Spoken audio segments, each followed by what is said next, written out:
All right, tonight I talk about my beginnings and how I got this big house and how I, as a 26-year-old kid, suddenly landed in a bunch of money without really trying very hard. So there I was in the 90s. In the 90s. There you go. You know where this story is going. Actually, before I became successful, I was in the military, and I got out of the Air Force, and I landed back at the San Francisco Bay Area. And we were po. Because I had not a great job. My job was collecting student loans from regular people who defaulted on their student government loans. And I would call them every morning and be the heavy. Hey, this is Kurt Savage. That was my name, Kurt Savage. This is Kurt Savage with Diversified Collection Services. I'm calling about this $10,000 student loan that you are in default on. You are going to be in big trouble, comprende? You had to be an asshole. And it was not fun. It was a really stupid job, but they gave it to me from a newspaper ad. And I went down there and, if you think about it, it's kind of like sales. You're trying to sell them on the idea of paying you back some of their defaulted loan to save their credit. So you make the sale. There's a little bit of stick and a little bit of honey. Stick them, honey them, stick honey. It's a sticky situation. Anyway, my household goods, which was shipping back from Hawaii, because that's where I got out of the military, my household goods were going to arrive on Thursday. I only found out about it on Wednesday, and I had to be there and receive all the household goods. So I called my boss.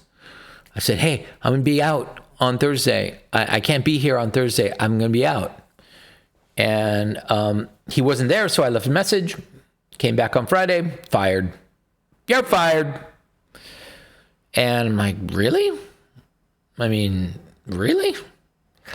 He's like, yeah, you're fired. I'm like, I called you and left a message. He's like, I know. Okay, then. And so I left, and I was like, I went home and I told my wife, I got fired. And I started laughing because it was such a shitty job. So I got smart and I realized, wait a minute, I went to electronics school for a year. I know shit. And so I looked for different kinds of jobs. This time when I looked for jobs, I looked for electronic technician jobs. And I got one. Oh my gosh. I got a good one. It was election computers back in 1989. And here I am, a young stud, beautiful young, barely 23 years old, in the prime of life. Very smart kid. I was a smart guy, all right? I graduated from that electronics school with honors. And I wind up in this election computer school in Berkeley, California, which is in the Bay Area. It's right next to the Bay Bridge that goes to San Francisco. And so there I was working in Berkeley as a technician And it was my first real electronics job. And I discovered I was really fucking good at it. Like, there were people working there, right, who had been working there for years. And almost instantly, I was in charge. I was not in charge of people. I was in charge of the knowledge. And so at BRC, I got good fast. And I worked there for maybe a year or two. But the funnest part of BRC was the travel. I would have to travel to these elections that were being held around the country or in other countries like Canada. And I would have to monitor the elections. I would have to make the machines work if they broke down, bullshit like this, replace the motherboard, whatever. But I got to meet a lot of people, and I got to feel kind of like a big shot, because here I am, a young kid, 23 years old, driving around, say, Minneapolis, Minnesota, in a Lincoln Town Car that my company rented for me. A Lincoln Town Car is a big ass presidential vehicle. And here I am just like, that's right. That's right. This baby face looking kid is driving around in a Lincoln Town Car for money. And I wasn't getting paid much. I mean, what was I making back then? It's hard to remember. I think I was making, at BRC, I was probably making 27. I want to say 27-ish an hour, and doing a lot of overtime. So 27 an hour, and the overtime would have been $41 an hour. And so that stuff added up quick. And I was kind of rolling in it. And I got my wife a boob job and got a nice apartment and bought a motorcycle, and basically had all this money, this extra money, because I had a good job. And then BRC business turned sour, and BRC kept me. I mean, they never fired me or anything, but business was bad, and the travel kind of dried up, and it kind of got boring after a year and a half, 2 years. And so I said, I'm going to look for another job.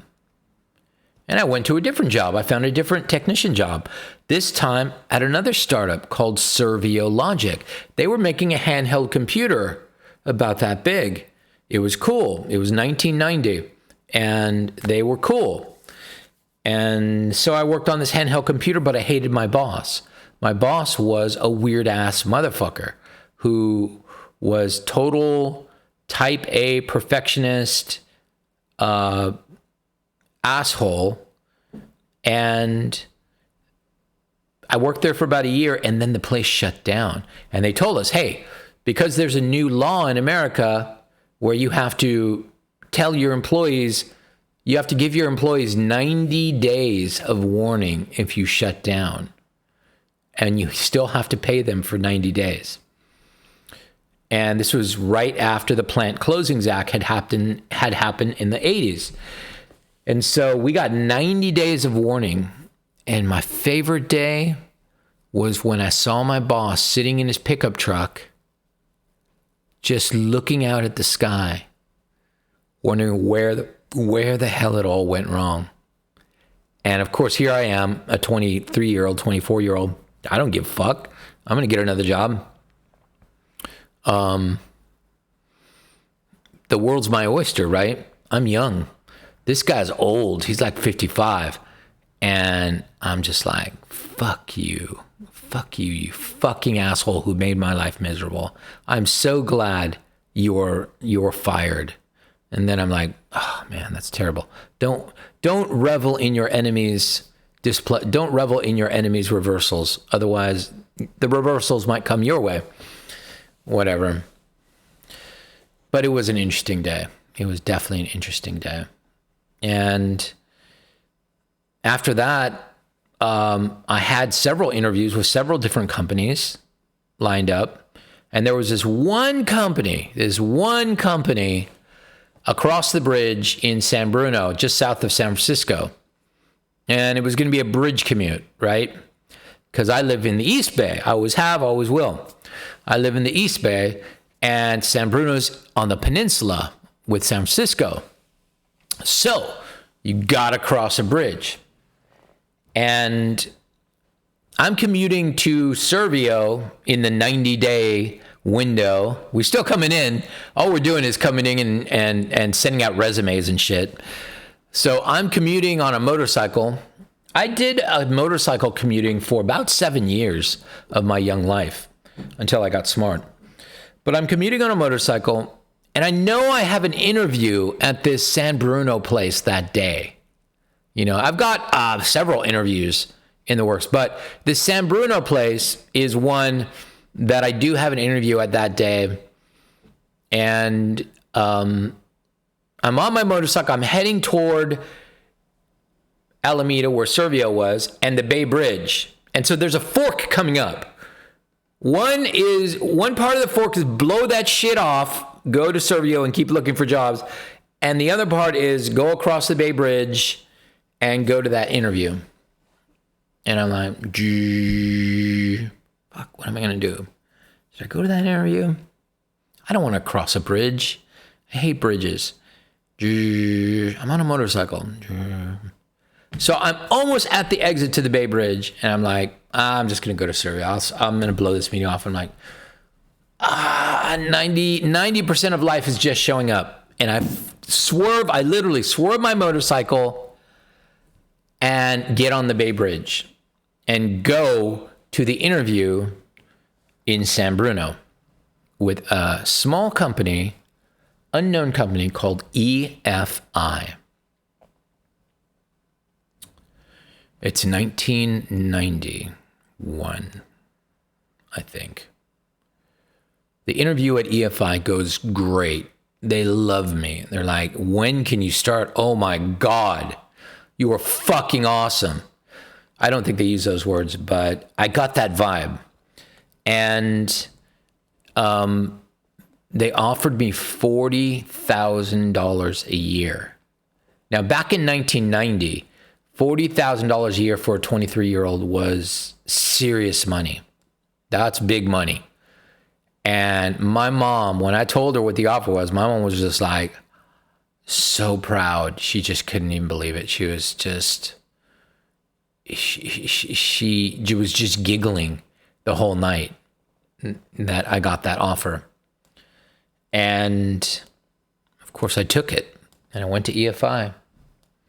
And I was at EFI for about 10 more years. I went to EFI for 10 years. And EFI was offering stock options. This was in the 90s when stock options were a thing. And what stock options were, for those who will never have this joy, was a simple way for companies to sweeten the deal when hiring somebody, because it cost the companies nothing. So they would give us the option to purchase their stock at a ridiculously low price. And they could do that because they would simply print the stock. When they hired somebody, oh, you want 50,000 shares? Well, guess what? We're going to add 50,000 shares to our share pool, and you're going to get them. And it costs us nothing. And you get everything. So I get 50,000 shares. All right. EFI has their IPO. They go public, whatever. So I wind up getting like $300,000. This is the upshot of it all. I wind up getting $300,000 as a 22, 23, 24-year-old. And it continues. So I don't even care about my salary during the time I'm working at EFI, because I'm getting like 5x my salary in stock every year. And so here I am in the 90s, young 20s, very rich. Of course, I go buy a house buy a terrible house in a terrible neighborhood, need to get out of it, but I can't sell it because it's worth less than I paid for it, because there's some sort of housing depression in the Outer Bay. And I'm like, oh my gosh, this is horrible. This is horrible. So I just like save up all this money I'm getting EFI, and I buy this house in 1996 and get me out of that fuckhole in Bay Point. That was a terrible house. Never, by the way, if you're watching this video, never, ever buy a house in a shitty area because it's cheap. Ever. I don't care if they're asking $1 for it. Don't buy a house in a shitty area because it's cheap. Okay? Just don't. Buy a shitty house in a good area and make it better. So, EFI, it was a wild ride, but you know what? They were building something that would absolutely be obsolete in a short period of time, and everybody knew it. And what they were building were these computers that would connect to color copiers, laser copiers, and turn them into printers on a network. Okay, that seems weird. Why wouldn't the color copier companies simply allow you to connect to their printers on a network? Because computers at that time didn't have enough memory to drive the resolution of a color copier. And the color copiers didn't have enough memory to do anything but transfer the scanner data directly to the printer head. They couldn't hold the whole page in memory because that would take 64 gig of memory. And so this company I was at simply made computer boxes with 64 gig of memory in them at a time when 1 megabyte of memory was a lot.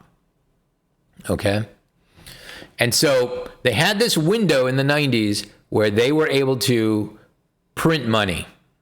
They weren't just connecting to printers, they were printing money because everybody and their brother who needed to print high definition color copies, color prints, would buy these Canon printers, these Ricoh printers, these Minolta printers, and buy our Fiery controller. Now, memories just skyrocketed during the 90s, and by the 2000s, nobody fucking wanted our shit anymore. And it didn't matter because by the 2000s, I was so sick of commuting across the bridge, I quit EFI without a job. I had an office cubicle. You can't even call it a cubicle. I had an office space next to the window on the 5th floor of the EFI building, next to the bay, above all the windsurfers surfing on the bay, above the bridge, view of San Francisco right there on my left. I had a dream job, and I could not commute across that San Mateo Bridge one more day. So that ended my time at EFI and started a completely different career for me that I'm still in today, that I like better. And I'll tell that story on another day.